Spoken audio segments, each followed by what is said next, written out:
আসসালামু আলাইকুম প্রিয় শিক্ষার্থীরা, আশা করি সবাই ভালো আছো। আজ আমরা চতুর্থ ও পঞ্চম সেশন এখান থেকে আলোচনা করব। তো এখনও যারা সাবস্ক্রাইব করেনি জলদি জলদি সাবস্ক্রাইব করে ফেলো, আর যারা সাবস্ক্রাইব করেছো তাদেরকে অসংখ্য ধন্যবাদ। আমি যখনই নতুন ভিডিও আপলোড দিব যেন তোমরা তার সাথে সাথে পেয়ে যাও, তার জন্য তোমরা সাবস্ক্রাইব করে রাখবে আর লাইক কমেন্ট করবে। এতে আমরা কষ্ট করে যখন ভিডিও তৈরি করি তোমাদের একটি লাইক কমেন্ট আমাদের কিন্তু অনেকটি আগ্রহ বা উৎসাহিত করে নেক্সট ভিডিওগুলো তৈরি করতে, ঠিক আছে? তো দেখো, বিভিন্ন ধরনের ভূমিরূপ সৃষ্টির প্রক্রিয়া তো জানা গেল, কিন্তু তোমরা কি জানো বাংলাদেশের ভূমিরূপ কিভাবে সৃষ্টি হয়েছে? বাংলাদেশ ও তার চারপাশের এলাকার মানচিত্র দেখে অনুমান করার চেষ্টা করো। তো দেখো, এখানে বাংলাদেশের একটি মানচিত্র আছে, এখানে দেখো আছে এখানে ভুটান, এখানে বাংলাদেশ। তো এই যে এই সাদা কালারের যে এগুলো কিন্তু নদী, ঠিক আছে? এগুলো কিন্তু নদী। আর এই যে ছোট ছোট এইগুলো কিন্তু শাখা নদী। তো দেখো আমাদের কি করতে বলা হয়েছে, এখানে এটাও বলা হয়েছে উপরের ছবিতে গুগল আর্থ থেকে বাংলাদেশ ও তার চারপাশের এলাকার মানচিত্র ভালোভাবে লক্ষ্য করো। বাংলাদেশের উপর দিয়ে কত নদী বয়ে গেছে খেয়াল করো। অবক্ষেপণের মাধ্যমে কিভাবে বাংলাদেশের ভূমিরূপ সৃষ্টি হয়েছে তা অনুসন্ধানী পাঠ বই থেকে পড়ে নাও ও নিজেরা আলোচনা করে নাও। আমরা এটার উত্তরও দেখব। তো আগে আমরা এইটার প্রথমটুকুর উত্তরটা দেখে নিই। তো চলো আমরা এর উত্তরপত্রে চলে যাই। তো দেখো নমুনোত্তর, বাংলাদেশকে বলা হয় গাঙ্গেয় বদ্বীপ।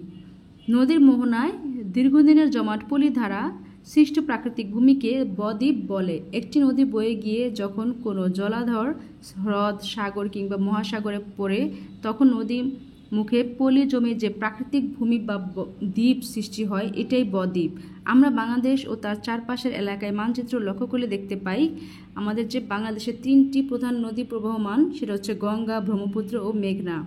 এই তিনটি নদী ভারতের হিমালয় পর্বতমালা থেকে সৃষ্টি হয়ে বাংলাদেশের মধ্য দিয়ে বঙ্গোপসাগরে মিশেছে। এই প্রবাহিত নদীগুলো প্রচুর পরিমাণে পলি পানির সাথে নিয়ে আসে। পানির সাথে প্রবাহিত এসব উপাদানকে অবক্ষেপণ বলে। বছরের পর বছর ধরে এই অবক্ষেপণ জমা হয়ে বৃহৎ সমতল ভূমি তৈরি করে, যেটা বর্তমান বাংলাদেশের রূপ নিয়েছে। যেহেতু হিমালয় পর্বত পৃথিবীর সবচেয়ে উঁচু পর্বতশৃঙ্গ, সুতরাং হিমালয় থেকে সৃষ্ট নদীসমূহ সবচেয়ে বেশি অবক্ষেপণ পরিবর্তন করে এবং বাংলাদেশ হচ্ছে পৃথিবীর সবথেকে বড় বদ্বীপ। সুতরাং বলা যায় নদী ধারা প্রবাহিত অবক্ষেপণের মাধ্যমে বাংলাদেশের ভূমিরূপ সৃষ্টি হয়েছে। এটা কিন্তু অনেক ইম্পর্টেন্ট একটা প্রশ্ন। তো আশা করি তোমাদের উপকারে আসবে। তোমরা চাইলে এর থেকে ছোটো করেও লিখতে পারো, এখান থেকে কিছু অংশ বাদ দিতে পারো, তবে প্রত্যেকটা কিন্তু ইম্পর্টেন্ট। জানার জন্য অবশ্যই তোমরা এটা সংগ্রহ করে রাখবে। তো দেখো, আমরা এতটুকু কমপ্লিট করলাম। এখন আমরা এটা দেখব যে আমাদের যে গুগল থেকে বাংলাদেশ ও তার চারপাশের যে এলাকার মানচিত্র দেখে অনুসন্ধানী বই থেকে পাঠ পড়ে নেওয়ার কথা বলা হয়েছে এবং নিজের আলোচনা। তো এটা আমরা একটু দেখে নিই। চল উত্তরপত্রে চলে যাই। তো দেখো, আমরা উত্তরপত্রে চলে এসেছি। উপরের ছবিতে গুগল আর্থ থেকে বাংলাদেশ ও তার চারপাশের এলাকার মানচিত্র ভালোভাবে লক্ষ্য করো। বাংলাদেশের উপর দিয়ে কত নদী বয়ে গেছে খেয়াল করো। অবক্ষেপণের মাধ্যমে কিভাবে বাংলাদেশের ভূমিরূপ সৃষ্টি হয়েছে তা অনুসন্ধানী পাঠ্য বই থেকে পড়ে নাও ও নিজের আলোচনা করো। তো আমি সেটারই উত্তর এখানে তোমাদেরকে দিয়ে দিচ্ছি যেন কষ্ট করে তোমাদের সেখানে খুঁজতে না হয়। তো দেখো উত্তরটা, নদীমাতৃক বাংলাদেশে রয়েছে অসংখ্য নদ নদী। এর প্রধান নদ নদীগুলো হলো পদ্মা, মেঘনা, যমুনা, কর্ণফুলী, ব্রহ্মপুত্র, তিতাস, সাঙ্গু ইত্যাদি। এছাড়াও এদেশের বুক চিরে বয়ে গেছে প্রায় 800 নদ নদী। দেশের প্রায় 24,140 কিলোমিটার এলাকা দখল করে রেখেছে নদীগুলো। বাংলাদেশের ঐতিহ্য, সংস্কৃতি, রাজনীতি, অর্থনীতির সঙ্গে এসব নদীর রয়েছে অবিচ্ছেদ্য সম্পর্ক। বাংলাদেশের প্রধান তিনটি নদীর হলো পদ্মা, মেঘনা এবং যমুনা। বাংলাদেশের দ্বিতীয় দীর্ঘতম নদী পদ্মা কীর্তিনাশা নামেও পরিচিত। নদীর পানির সাথে বয়ে আসা অবক্ষেপণ নদী এবং সমুদ্রের মোহনায় জমা হয়। এই অবক্ষেপণ বছরের পর বছর ধরে ধীরে ধীরে জমতে থাকে এবং সমতল ভূমির সৃষ্টি করে। এভাবে সৃষ্ট সমতল ভূমিকে বদ্বীপ বলা হয়। তাহলে বদ্বীপটা কি আমরা এটা জানতে পারলাম। বাংলাদেশ পৃথিবীর সর্ববৃহৎ বদ্বীপ। তাহলে বাংলাদেশ পৃথিবীর সর্ববৃহৎ বদ্বীপ কোনটা আমরা জানতে পারলাম কি আমাদের এই দেশ বাংলাদেশ। পদ্মা, মেঘনা, যমুনা, কর্ণফুলী এবং অন্যান্য নদীর সাথে বয়ে আসা অবক্ষেপণের ধারায় বাংলাদেশ নামক বদ্বীপের সৃষ্টি হয়েছে। আর কিভাবে সৃষ্টি হয়েছে? এই পদ্মা, মেঘনা, যমুনার ধারা, এবং অন্যান্য যে নদীর সাথে বয়ে আসা অবক্ষেপণের ধারায় কিন্তু, যার ফলশ্রুতিতে বাংলাদেশে অধিকাংশ এলাকা সমতল ভূমি। সুতরাং বলা যায় বাংলাদেশের যে ভূমিরূপ সৃষ্টি হয়েছে তা অবক্ষেপণের মাধ্যমে সৃষ্টি হয়েছে। আর অবক্ষেপণটা কি? এই যে নদীর সাথে যে পলিমাটিগুলো আসে, বাহ্যিক যে পদার্থগুলো আসে, সে যে আমাদের ভূমিরূপটা সৃষ্টি হয়, এটা কিন্তু আমরা এর আগে যে ভূমিরূপ কীভাবে সৃষ্টি হয়েছে সেই কারণে আমরা বিস্তারিত আলোচনা করেছি। তোমরা যারা এখনও ওই ভিডিওগুলো মিস করে ফেলেছো, আগের ভিডিওগুলো চাইলে দেখে নিতে পারো, তাহলে তোমাদের জন্য আরও অনেকটা ইজি হয়ে যাবে। ঠিক আছে, তো দেখো আমরা এতটুকু কমপ্লিট করে ফেললাম। এখন আমরা নেক্সটে যাব, এটা দেখব। এখানে বলা আছে, এবার ভেবে দেখো ভূমিরূপ তৈরির এই প্রক্রিয়ার সাথে বাংলাদেশের স্থানীয় প্রযুক্তিতে অর্থাৎ মাটি এবং ছনের তৈরি বাড়ি, টিনের ঘর, এই ধরনের বাড়ির ডিজাইন গড়ে ওঠার কোনো সম্পর্ক আছে কি না দলে আলোচনা করো এবং নিচে তোমাদের উত্তর লিখে রাখো। তো চলো আমরা এখানে সেই উত্তরটা লিখে ফেলি। ঠিক আছে, তো দেখো উত্তরপত্রে চলে এসেছি। উত্তর, বসতি স্থাপনের ক্ষেত্রে প্রথমে যে বিষয়টি বিবেচনা নিতে হয় তা হলো ভূমিরূপের বৈশিষ্ট্য ও ভূপ্রকৃতি। বাংলাদেশের স্থানীয় প্রযুক্তিতে অর্থাৎ মাটি এবং স্থনের তৈরি বাড়ি, টিনের ঘর, এই ধরনের বাড়ির ডিজাইন গড়ে ওঠার ক্ষেত্রেও ভূমিরূপের বৈশিষ্ট্যের সম্পর্ক লক্ষণীয়। বাংলাদেশের অধিকাংশ এলাকা জুড়ে রয়েছে সমতল ভূমি এবং এই সমতল ভূমির বুক চিরে বয়ে গেছে অসংখ্য নদ নদী। নদী বাংলাদেশের প্রাণ, কারণ বাংলাদেশ সৃষ্টির পেছনে সবচেয়ে বড় অবদান রয়েছে এই নদীগুলো। তো তোমরা চাইলে এখান থেকে ছোটো করে লিখতে পারো, আমি তোমাদেরকে ডিটেলসটা বোঝানোর জন্য বলতেছি। তোমরা চাইলে এখান থেকে ছোটো করে লিখতে পারো। দেখো, নদী বাংলাদেশের প্রাণ, কারণ বাংলাদেশ সৃষ্টির পেছনে সবচেয়ে বড় অবদান রয়েছে এই নদ নদীগুলোর। নদীর মাধ্যমে প্রবাহিত পলিধারা ঘটিত বলে বাংলাদেশে মাটি অত্যন্ত উর্বর। আর বাংলাদেশের মানুষের বাড়িঘর তৈরির প্রধান উপাদান হচ্ছে মাটি। মানুষ বাড়িঘর তৈরির জন্য যেসব উপাদান ব্যবহার করে যা তার আশেপাশের পরিবেশ সহজলভ্য। বাংলাদেশে মাটি উর্বর হওয়ায় এতে খড়সহ অনেক ফসল ফলে। এছাড়া বাংলাদেশে বাঁশও অনেক সহজলভ্য এবং দামে সস্তা। মাটি, বাঁশ, খড় ব্যবহার করে খুব সহজেই সমতল ভূমিতে বাড়ি তৈরি করা যায়, যার কারণে বাংলাদেশের মানুষ মাটি, খড় এবং বাঁশ ধারাই অধিকাংশ বাড়িঘর তৈরি করে থাকে। আবার পাহাড়ি অঞ্চলের যে ভূমিরূপের বৈশিষ্ট্যের কারণে সেখানে বাঁশ এর আধিক্য থাকায় পাহাড়ি অঞ্চলে বাঁশ দ্বারা বাঁশ বেশি থাকায় পাহাড়ি অঞ্চলে সেটার অধিক থাকায় বাঁশের পরিমাণ কী হয়, তারা বাড়িঘর নির্মাণের প্রবণতা দেখা যায়, বেশি করে তারা বাঁশ পায়ের দিকে কাছে বাঁশ দিয়ে বেশি করে বাড়িগুলো তৈরি করে থাকেন। সুতরাং বলা যায় ভূমিরূপ তৈরির প্রক্রিয়ায় বাড়ির ডিজাইন নির্ধারণে ভূমিকা রাখে। ভূমির উপর নির্ভর করেই, যেখানে যে ভূমিতে যে জিনিসটা বেশি সহজলভ্য, আশেপাশে সহজে পাওয়া যায়, আসলে সেটা দিয়ে তো সেখানে বাড়িটা তৈরি করা হবে, ঠিক না? তো এই কথাটি আসলে এখানে বোঝানো হয়েছে। তো আশা করি অনেকটি ইম্পর্ট্যান্ট, এখানে ফেলে দেওয়ার মতো কোনো অংশই নেই। তবুও তোমরা চাইলে সেখান থেকে ছোটো করতে পারো, তবে এটা খেয়াল রাখবা যেন ইম্পর্ট্যান্ট কথাগুলো মিস না হয়ে যায়। আর যদি মিস হয়েও যায় তোমরা কিন্তু সংরক্ষণ করে রাখবে, যেন এটা তোমরা পরীক্ষার সময় অবশ্যই সুন্দর করে গুছিয়ে লিখতে পারো। আর পড়ার সময় অবশ্যই যখন যেটা পড়বে খুব মনোযোগ সহকারে বিজ্ঞানের বিষয়গুলো মনে রাখার চেষ্টা করবে, তাহলে এতটা কষ্ট হবে না। পরীক্ষার সময় সব একসাথে পড়তে গেলে তোমাদের ভয় লাগবে না, খুব ইজিলি তোমরা পারবা। তো দেখো আমরা এতটুকু কাজ কমপ্লিট করে ফেললাম। ঠিক আছে, এখানে উত্তরটা লিখে ফেলেছি। দেখো এখানে কিন্তু অনেকটু জায়গা রাখা হয়েছে, তো চেষ্টা করো সেটা পুরোটুকু লেখা যাবে। আশা করি তোমরা লেখার চেষ্টা করবে, বা ছোটো করে পেন্সিল দিয়ে আস্তে আস্তে লিখবে, কলম তোমাদের স্কুলে যেটা বলে সেটাই করবে। ঠিক আছে, তো এখন দেখো আমরা পড়বো মানুষের বাড়ি ঘর নিয়ে তো অনেক কথা হলো। এবার ভেবে দেখো, সব প্রাণী কি একই রকম বাসস্থান বেছে নেয়? সব এলাকার প্রাণীদের বাসস্থান কি একই রকম? সব এলাকায় সব মাটিতে কি একই গাছ জন্মে? দলে আলোচনা করো। বুঝতেই পারছো, মানুষ ছাড়া অন্যান্য জীবের বাসস্থানও অনেক দিক দিয়ে তার পরিবেশ এবং ভূমিরূপের সাথে সম্পর্কিত। তো চলো আমরা এর উত্তরটা দেখে নিই। ঠিক আছে, তো দেখো আমরা আমাদের উত্তরপত্রে চলে এসেছি। দেখো, পৃথিবীর সব প্রাণী একই রকম বাসস্থান বেছে নেয় না। ভূমিরূপের গঠন এবং ধরনের উপর ভিত্তি করে সেই স্থানের জীববৈচিত্র্য গড়ে ওঠে। যেমন মরুভূমি অঞ্চলের প্রাণী ম্যানগ্রোভ বনের পরিবেশে টিকে থাকতে পারবে না, কারণ পরিবেশ এবং ভূমিরূপের উপর ভিত্তি করে প্রাণীসমূহ একটি নির্দিষ্ট স্থানের জন্য অভিযোজিত হয়ে ওঠে। সেখানে অভিযোজিতটা হচ্ছে সেখানে সে থাকা, খাওয়া, তার যে জন্মস্থান এবং পরবর্তীতে যে তাদের প্রজন্ম, ঠিক আছে, তাদের যে প্রজন্মটা বৃদ্ধি পায়, সেই বিষয়গুলো আসলে সেই স্থানের উপরে নির্ভর করে। মরুভূমিতে জলবায়ু অত্যন্ত শুষ্ক এবং পানি অত্যন্ত দুর্লভ, পাওয়া যায় না সহজে, যেখানে দিন অত্যন্ত উষ্ণ এবং রাত অত্যন্ত শীতল হয়ে থাকে। তাই মরুভূমিতে বসবাসকারী প্রাণী এবং জন্মানো উদ্ভিদ অনন্য বৈশিষ্ট্য হয়ে থাকে। উদাহরণস্বরূপ মরুভূমির উট, ছোট ইঁদুর, ছোট পতঙ্গ, সাপ প্রভৃতি সামান্য পানি গ্রহণ করে বেঁচে থাকতে পারে এবং মরুভূমির ক্যাকটাস কাণ্ডে পানি জমা রাখতে পারে। তারা কিন্তু দেখেছো এই বৈশিষ্ট্যগুলো তাদের আছে বিধে তারা কিন্তু সেই মরুভূমিতে থাকতে পারে, ঠিক আছে। অন্যদিকে শীতপ্রধান দেশ যেখানে বরফ পড়ে সেসব এলাকায় প্রাণীদের চামড়ার নিচে পুরু চর্বির স্তর থাকে এবং বাইরে লোম থাকে। এসব তাদেরকে শীত হতে রক্ষা করে এবং এই এলাকার বৃক্ষসমূহ কোণাকার হয়ে থাকে যাতে বরফ সহজে ঝরে পড়তে পারে। তুষার চিতা, ইন্ডিয়ান কন্ডর, আইবেক্স, পাহাড়ি গেরিলা শীতল অঞ্চলের প্রাণী। তো মানে যে অঞ্চলে যেরকম আবহাওয়া সেই অনুযায়ী কিন্তু সৃষ্টিকর্তা সেখানে কি দিয়েছেন, আমাদের আল্লাহ তাআলা সেখানে সেভাবে কিন্তু সব কিছু তৈরি করে দিয়েছেন, ঠিক আছে। তো এই জন্য আসলে সব প্রাণী সব জায়গায় বসবাস করতে পারে না। এখন শীতপ্রধান দেশে যদি কাউকে নিয়ে সেখানে তুষার চিতাকে যদি শীতপ্রধানের তুষার চিতাকে ধরো যদি আমি নিয়ে মরুভূমিতে রেখে দিই যে তুমি আজকে এখানে এক সপ্তাহ থাকো, বেড়াও, খেলাও, সে কি থাকতে পারবে? পারবে না। কিন্তু আবার মরুভূমির উটকে যদি শীতপ্রধান দেশে নিয়ে দেই যে এখানে আজকে তুমি তো অনেক মরুভূমিতে থাকলে এবার একটু বরফের সাথে খেলাধুলা করো, বরফের আচ্ছন্ন এলাকাতে একটু বসবাস, সে কি পারবে?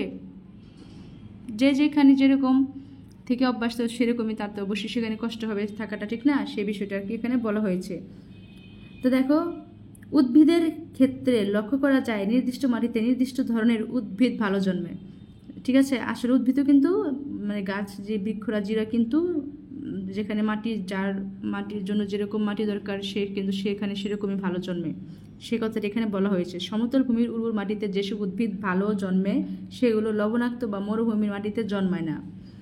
একইভাবে লবণাক্ত বা মরুভূমিতে জন্মানো উদ্ভিদও উর্বর মৃত্তিকায় জন্মায় না। মানে যেগুলো আবার মরুভূমিতে জন্মায় সেগুলো কিন্তু উর্বর মৃত্তিকায় কি জন্মায় না। পাহাড়ের দেখো মাটি কিন্তু উর্বর তবুও জন্মায় না, কারণ তার বৈশিষ্ট্য যে মাটিতে সে তো সেই মাটিতে জন্মগ্রহণ করবে, ঠিক না? সেখানে তার টিকবে। পাহাড়ি এলাকার মাটিতে জন্মানো উদ্ভিদ অন্য এলাকায় ভালো হয় না, অর্থাৎ সব এলাকায় সব মাটিতে একই গাছ জন্মায় না।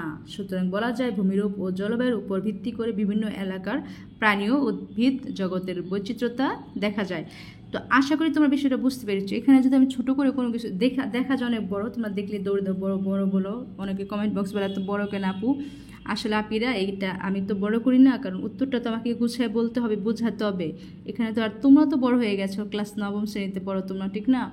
তো সেখানে বড় ক্লাসে পড়লে একটু বড় করে ডিটেলস তো জানতে হবে। ছোটো থাকতে তো আমরা শুধু জানতাম পরিবেশ কাকে বলে, আমাদের চারপাশে যা কিছু আছে ঘরবাড়ি এগুলো নিয়ে পরিবেশ, ঠিক আছে, এটাই শেষ। কিন্তু এখন দেখো কতটা বিস্তারিত বলতে হয়, কারণ তুমি সে 1 থেকে দেখো 2, 3, 4, 5, 6, 7, 8, 9 কতগুলা ক্লাস পার করেছো। তো সে অনুযায়ী এক লাইন করেও যদি তুমি যোগ করো, তো এক লাইন করে যোগ করো তাহলে দেখো 9 লাইন হয়ে যায়। তো তুমি আশা করি বুঝতে পারতেছো।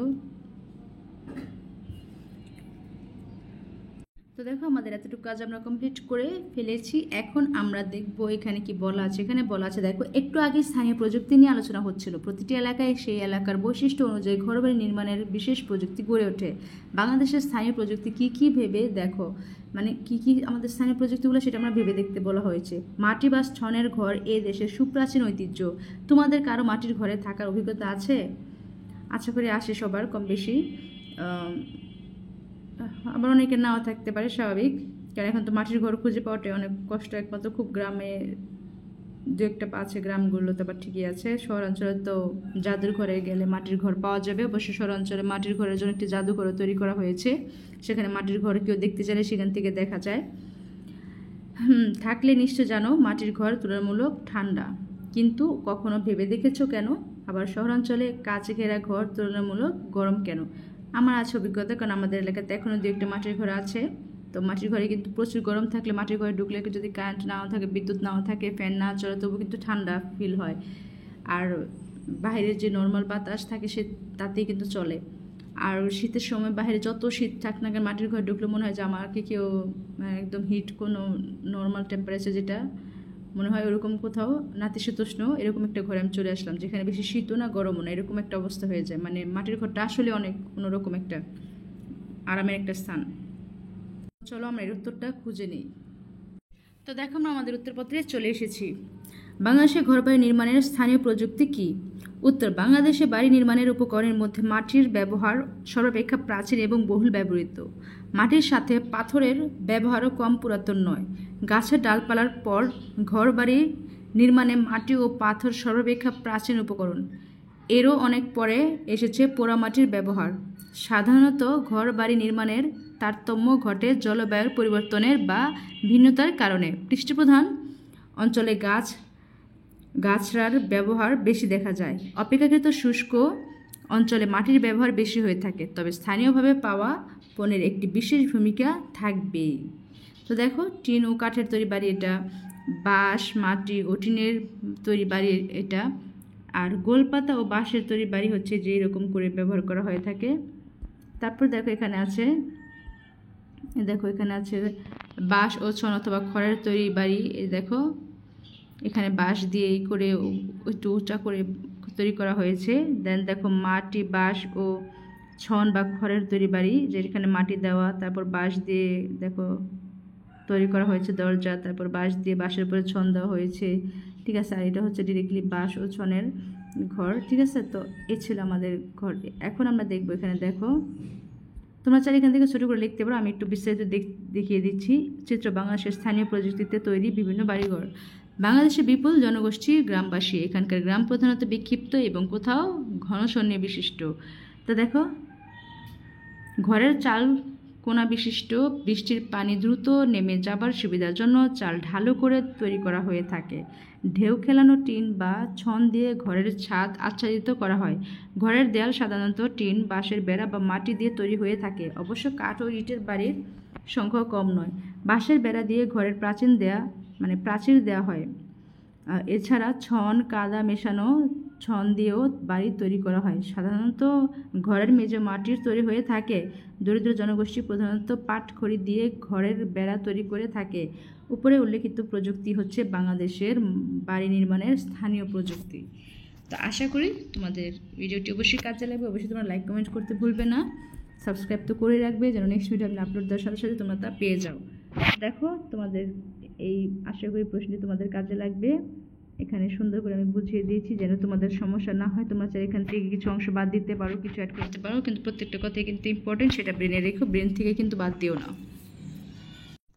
তো দেখো, আমরা কিন্তু আমাদের যে এই কাজটি কমপ্লিট করে ফেলেছি। ঠিক আছে, তা এখন দেখো আমরা দেখব অনুসন্ধানী পাঠ্য বইয়ের তাপ ও তাপমাত্রা অধ্যায় থেকে তাপ সঞ্চালন কিভাবে হয়, কোন বস্তুতে কি পরিমাণ তাপ সঞ্চিত থাকে, তাদের প্রবাহ কিভাবে ঘটে ইত্যাদি বিষয়গুলি পরে দলে আলোচনা করো। পড়া হয়ে গেলে আগের মতোই শিক্ষক সহ বাকিদের সাথে আলোচনা করে যোগ দাও। তাপশক্তি আসলে শক্তির কেমন রূপ এই বিষয়ে বুঝে নিতে অনুরূপ গতিশক্তির সাথে তাপশক্তির সম্পর্ক নিয়ে জেনে নাও। তারপর দেখো কি আছে, এবার আছে দেখো তাপ পরিমাপের চেয়ে তাপমাত্রা পরিমাপের সাথে আমরা বেশি অভ্যস্ত। এবার তাপমাত্রা পরিমাপ কিভাবে করা হয়, কি কি একক ব্যবহার করা হয় ইত্যাদি বিষয়ক আলোচনা অনুসন্ধানী পাঠ বই থেকে পড়ে নাও। পড়ার পর যথারীতি সবার সঙ্গে আলোচনা করো। তো চলো আমরা এর প্রত্যেকটা যে সমাধান আমরা উত্তর পর্যায়ক্রমে দেখে নিই ধাপে ধাপে। তো দেখো, আমাদের একটি প্রশ্ন ছিল, গ্রামাঞ্চলে মাটির ঘর ঠান্ডা কিন্তু শহরাঞ্চলে কাঁচ ঘেরা ঘর তুলনামূলক গরম হয় কেন, ব্যাখ্যা করো। তোমরা আগে এটা ব্যাখ্যা করে নিই, তারপর বাকিগুলো। তো দেখো উত্তর, গ্রামাঞ্চলে মাটির ঘর ঠান্ডা হওয়ার একটি কারণ মাটির ঘরের দেয়াল অনেক পুরু হয়, ফলে সহজে উত্তাপ ঘরের ভেতরে প্রবেশ করতে পারে না। পুরু দেওয়াল যেমন ঠান্ডা থেকে রক্ষা করে, তেমনি পুরু মানে মোটা, ঠিক আছে, দেওয়ালটা কিন্তু মোটা হয় মাটির তৈরি, যেমন কি গরম থেকেও রেহাই দেয়, যেমন ঠান্ডা থেকে রক্ষা করে তেমন গরম থেকেও রেহাই দেয়। দিনের বেলা প্রচণ্ড রোদে দেয়াল গরম হয়ে যায়, কিন্তু দেয়ালের গরম ভেতরে অংশে পৌঁছাবার আগেই রোদের প্রকোপ কমে যায়, ফলে ঘরের ভেতরটা ঠান্ডাই থাকে। বাংলাদেশের ময়মনসিংহ এলাকায় মাটির তৈরি দেয়ালের ঘরবাড়ির প্রাধান্য চোখে পড়ে। এগুলো শীতের সময় গরম এবং গরমের সময় তুলনামূলক ঠান্ডা থাকে। তো তোমরা যারা মাটির ঘর দেখতে চাও, ময়মনসিংহ জেলায় খুবই সহজেই চলে যাবা, সেখানে পাবা তোমরা। অন্যদিকে শহরের বাড়ির দেয়াল বেশি পুরু হয় না, মানে পাতলা থাকে, এতটা মোটা হয় না, এবং বেশিরভাগ বাড়ি কাঁচ ধারে ঘেরা থাকায় দিনের বেলায় উত্তাপ সহজে ঘরের ভেতরে প্রবেশ করে, কিন্তু সূর্য ডুবে গেলে বাইরে ঠান্ডা হয়ে গেলেও ঘরের ভেতরের উত্তাপ বাইরে বের হতে পারে না, ফলে শহরাঞ্চলে কাঁচ ঘেরা ঘর তুলনামূলক গরম থাকে। মানে গরম যখন থাকে রোদ, তখন কাঁচের ভেতরে খুব সহজে ঢুকে, কিন্তু ঢুকলে তখন আর সহজে বের হইতে চায় না গরমটা, তখনই কি আমাদের শহরাঞ্চলের কাঁচের ঘরগুলো গরম হয়ে যায়। আশা করি তোমরা বুঝতে পেরেছ। তো দেখো, আমাদের একটি প্রশ্ন উত্তর ছিল, দেখো তোমরা কিন্তু ভয় পেবে না, বড় প্রশ্ন উত্তর দেখে আগে বোঝার চেষ্টা করো, পরে তোমরা এখান থেকে ছোট্ট করে শুধু সংখ্যাটা কতটুকু লিখবে সেটা আমি বলে দেবো, ঠিক আছে? কিন্তু বোঝার জন্য আমি তোমাদেরকে বিস্তারিত এখানে বলতেছি। অনুসন্ধানী পাঠ বইয়ের তাপ ও তাপমাত্রা অধ্যায় থেকে তাপ ও সঞ্চালন কিভাবে হয়, কোন বস্তুতে কী পরিমাণ তাপ সঞ্চিত থাকে, তাপের প্রবাহ কিভাবে ঘটে ইত্যাদি বিষয়গুলি পরে দলে আলোচনা করতে বলা হয়েছে। যেহেতু দলে আলোচনা করতে বলা হয়েছে বিষয়টা কিন্তু একটু বিস্তারিত আলোচনা করতে হবে। তো তোমরা বড় দেখেই কিন্তু উত্তরটা লাভ দিয়ে দৌড় দিয়ে চলে যাও না, পরীক্ষার সময় কিন্তু তোমরা লাভ দিয়ে দৌড় দিয়ে চলে যেতে পারবে না, ঠিক আছে? তো এখন একটু বুঝে নাও। তাপের সঞ্চালন। তাপ এক প্রকার অদৃশ্য শক্তি যা ঠান্ডা বা গরমের অনুভূতি জন্মায়, যার প্রভাবে কোনো বস্তু ঠান্ডা বা গরম অনুভূত হয়, তাই তাপ। পরস্পরের সংস্পর্শে থাকা দুটি বস্তুর মধ্যে উষ্ণতার পার্থক্য থাকলে উষ্ণতর বস্তু থেকে শীতলতর বস্তুর দিকে তাপ প্রবাহিত হয়। আবার একই বস্তুর বিভিন্ন অংশের মধ্যে উষ্ণতার পার্থক্য থাকলে উষ্ণতর অংশ থেকে শীতলতর অংশেও তাপের প্রবাহ ঘটে। এক স্থান থেকে অন্য স্থানে তাপের চলাচলকে তাপ সঞ্চালন বলে। মানে তখন আমাদের চাটা যখন গরম থাকে তখন আমরা সেটাকে কী করি, অপেক্ষাকৃত সময় নিয়ে একটু খাই যেন সেটা কী হয়, পান করি যেন সেটা একটু ঠান্ডা হয়। আবার যখন অনেক ঠান্ডা থাকে সেটা কি আমরা একটু অপেক্ষা করি সেটা যেন একদম নর্মাল হয়, ঠিক আছে? এই বিষয়টা কি বলা হয়, তাপ সঞ্চালন। মানে যে যে অবস্থায় আছে তার অবস্থার পরিবর্তনটা হওয়াটাই কিন্তু তাপ সঞ্চালনের মাধ্যমে হয়। আশা করি তোমরা বুঝতে পেরেছো। তো দেখো এ কথাটাই বলা হয়েছে, এক স্থান থেকে সে গরম ছিল, গরম স্থান থেকে সে ঠান্ডা হওয়ার অপেক্ষায় করে এবং ঠান্ডা হয়েছে, এটাকে তাপ সঞ্চালন বলে। আশা করি তোমরা বুঝতে পেরেছ। এখন দেখো তাপের পরিবহনটা কিভাবে হয়। যে পদ্ধতিতে কোনো পদার্থের উষ্ণতর অংশ থেকে শীতলতর অংশে তাপ সঞ্চালন হয় কিন্তু পদার্থের অণুগুলি স্থান পরিবর্তন করে না, তাকে তাপ পরিবহন বলা হয়। সাধারণত কঠিন পদার্থের তাপ সঞ্চালন পরিবহন পদ্ধতিতে হয়, কঠিন পদার্থগুলো, ঠিক আছে? আর দেখো তাপের পরিচলনটা কি, যে পদ্ধতিতে পদার্থের উত্তপ্ত অণুগুলো নিজেরাই উষ্ণতর অংশ থেকে শীতলতর অংশে তাপ নিয়ে যায় তাকে পরিচলন বলা হয়। সাধারণত তরল ও গ্যাসীয় পদার্থের পরিচলন পদ্ধতিতে তাপ সঞ্চালন ঘটে। তো দেখো এখানে কিন্তু তরল মানে চা কিন্তু তরল, গ্যাসীয় পদার্থের পরিচলন পদ্ধতিতে তাপ সঞ্চালন। তো আশা করি তোমরা বুঝতে পেরেছো। তাহলে চাটা কি, তাপের পরিচলন। চাটা যে গরম থেকে ঠান্ডা হয় সেটা তাপের পরিচলন। আর তাপের পরিবহনটা হচ্ছে যে পদার্থ অণু ঠিক থাকবে কিন্তু সে সাধারণত কঠিন পদার্থের তাপ সঞ্চালন পরিবহনটা এভাবে হয়ে থাকে। 3. তাপ বিকিরণ। যে পদ্ধতিতে তাপ কোনো জড় মাধ্যমের সাহায্য ছাড়া অথবা জড় মাধ্যমের মধ্য দিয়ে এক স্থান থেকে অন্য স্থানে সঞ্চালিত হয় তাকে তাপ বিকিরণ বলা হয়। সাধারণত এই বিকিরণ পদ্ধতি সূর্য থেকে তাপ পৃথিবীতে আসে। সূর্য থেকে তাপ কি পৃথিবীতে কিভাবে আসে, বিকিরণ আকারে আসে না, সেটি এখানে বলা হয়েছে।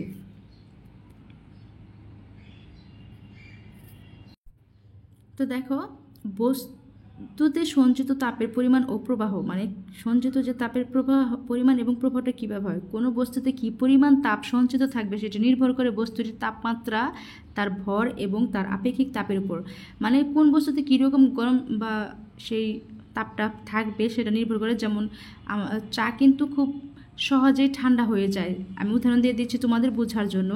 চা কিন্তু খুব দ্রুত ঠান্ডা হয়ে যায়, কিন্তু দুধ তুমি একই গ্লাসে দুধ নিবা সেই পরিমাণ আরেকটা গ্লাসে চা নিবা, হ্যাঁ ঠিক আছে, লাল চা নিবা, মানে দুধ চা না, লাল, আর দুধ ডিরেক্টলি শুধু দুধ নেওয়া হবে।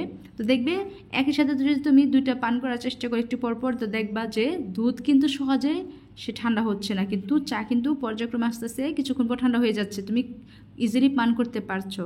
তো এতে কি আমাদের দুধটা কেন ঠান্ডা হচ্ছে না, কারণ দুধটার ঘনত্ব বেশি, ঠিক না, দুধটা ভারী, তরলটা কি একটু ঘন। আর যে চা আমাদের যে লিকার দেয়া নর্মাল যে লাল চা সেটা কিন্তু কি এতটা ঘন না, সে তরলটা এতটা ঘন না, মানে এত তার জন্য সেটা কি খুব সহজে ঠান্ডা হয়ে যায়। আসলে এই বিষয়টা আমি তোমাদেরকে বুঝিয়ে দিয়েছি যেন সহজে তোমরা এগুলো লিখতে পারো, কারণ এই বিষয়গুলো না বুঝলে আমি বিস্তারিত অন্য উদাহরণ দিয়ে যদি না বুঝাই তাহলে তোমরা কিন্তু বুঝবা না, ঠিক আছে? এর জন্য আমি উদাহরণটা দিয়ে রাখলাম, এখন তোমাদের এই পড়াগুলো পড়তে সুবিধা হবে। তো দেখো তো এই কথাটা এখানে বলা হয়েছে যে কোনো বস্তুতে কী পরিমাণ তাপ সঞ্চিত থাকবে, মানে কি কতটুকু গরম থাকবে ঠান্ডা থাকবে সেটা নির্ভর করে কিসের উপর, তাপমাত্রা, তার ভর এবং তার আপেক্ষিক তাপের উপর। যেহেতু বাতাসের ভর খুবই কম তাই তার তাপ ধারণ ক্ষমতাও কম। আবার একটি পদার্থের আপেক্ষিক তাপ কম হলে অল্প তাপ প্রদান করেও অনেক উচ্চ তাপমাত্রায় নেওয়া যায়। অন্যদিকে একটি পদার্থের আপেক্ষিক তাপ বেশি হলে একই তাপমাত্রা নেওয়ার জন্য অনেক তাপ প্রদান করতে হয়। আবার তাপের প্রবাহ বলতে বোঝায় দুটি বস্তুর তাপমাত্রা যদি ভিন্ন হয় এবং দুটিকে যদি একটির সংস্পর্শে আনা হয় অন্যটিকে আনা হয়, তাহলে সে বস্তুর তাপমাত্রা বেশি সেখান থেকে তাপ যে বস্তুর তাপমাত্রা কম সেখানে প্রবাহিত হবে। এটা কিন্তু আমরা আগে বলেছি যে যেখানে তাপমাত্রা বেশি থাকবে সেখান থেকে যে কম থাকবে সেদিকে প্রবাহিত হবে, ঠিক না? তার তো ধর্ম এটা যে অবস্থায় আছে তার অবস্থা পরিবর্তন করার জন্য সে আরেক জায়গায় প্রবাহিত হবে। তো এই কথাটা এখানে বলা হয়েছে। তো দেখো এখানে শক্তির কেমন রূপ এই বিষয়ে বুঝে নিতে অণুর গতিশক্তির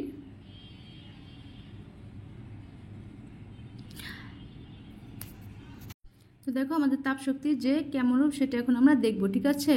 এবং এই বিষয়টা বুঝে নিতে অণুর যে গতিশক্তি সেটা আমরা তাপশক্তি সম্পর্কে নিয়ে জেনে নিই। তো দেখো উত্তর, তাপশক্তি একটি রূপান্তরিত রূপ। আমরা যে তাপ শক্তি পাই তা মূলত পদার্থের অণু পরমাণু সম্মিলিত গতিশক্তি কিংবা কম্পন শক্তি থেকে আসে, ঠিক আছে? তোমরা অবশ্যই বোঝার চেষ্টা করবে, এখান থেকে আমি বুঝাবো, তোমরা যতটুকু পারবে ততটুকু লিখবে, অতিরিক্ত লেখা লিখতে হবে না, তবে ওটা একটু বুঝে নাও। তাপশক্তি মূলত কঠিন, তরল ও বায়বীয় পদার্থের থেকে ভিন্নভাবে পাওয়া যায়। কঠিন পদার্থ যে তাপ পায় সেটি আসে অণুসমূহের কম্পন থেকে। তরল পদার্থের তাপ আসে তরল পদার্থের অণুগুলোর গতিশীলতার ফলে, এবং গ্যাসের ক্ষেত্রে তাপ আসে গ্যাসের অণুগুলোর মুক্তভাবে ছোটাছুটি করার ফলে।